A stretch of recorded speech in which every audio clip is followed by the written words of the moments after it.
વધારે નહીં પણ થોડું સાચું જાણવું છે તો અત્યારે તમે સાચી જગ્યા પર છો. Your podcast Gujarati clips. તો કોમેન્ટ અને સબસ્ક્રાઇબ કરવાનું નહીં ભૂલતા.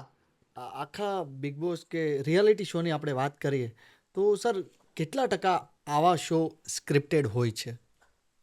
બિગ બોસની વાત કરું તો મને જ્યાં સુધી ખબર છે, હું જ્યાં સુધી હતો ને હાજી. અત્યારની મને ખબર નથી, પણ એ આખો જ શો નોન સ્ક્રિપ્ટેડ હોય છે. એમાં કોઈ પણ પ્રકારની સ્ક્રિપ્ટ હોતી નથી. સ્ક્રિપ્ટ શોની ડિઝાઇન ને એડિટિંગ અલગ વસ્તુ છે, પણ અંદરના જે ઘરમાં રહેતા જે બધા લોકો જે છે એમના માટે અનસ્ક્રિપ્ટેડ હોય છે. ટોટલી કોઈ સ્ક્રિપ્ટ હોતી નથી. એ લોકો શોને ડાયવર્ટ કરી શકે, શોનું એડિટિંગ એ રીતે કરી વાહ. શકે. આ બધી વસ્તુ એ શોને બતાવવા માટે કરે. કારણ કે 24 કલાકનું રેકોર્ડિંગ થતું હોય, એમાંથી 43 મિનિટનો શો બનતો હોય. તો 43 મિનિટનો શો બને ત્યારે ખાસું એડિટિંગ થતું હોય, કેપ્શન્સ લાગતા હોય, પાછળ એના વીઓ લાગતા હોય.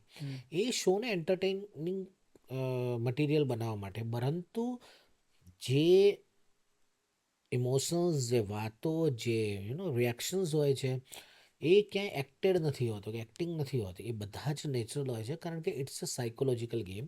અને સાયકોલોજીકલ ગેમની અંદર જ્યારે તમે એન્ટર થાવ ત્યારે જે પરિસ્થિતિ દેખાય એ પરિસ્થિતિનું નિર્માણ કરવામાં આવે, એટલે એ પરિસ્થિતિ એ પહોંચાડવામાં આવે.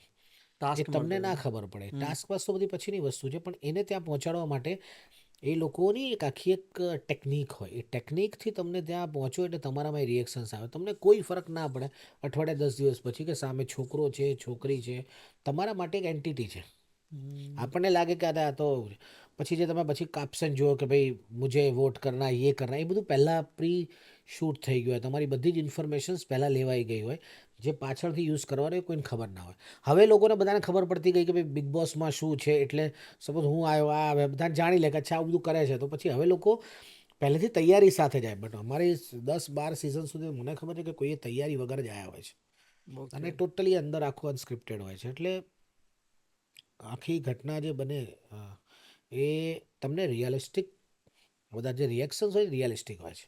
વાહ.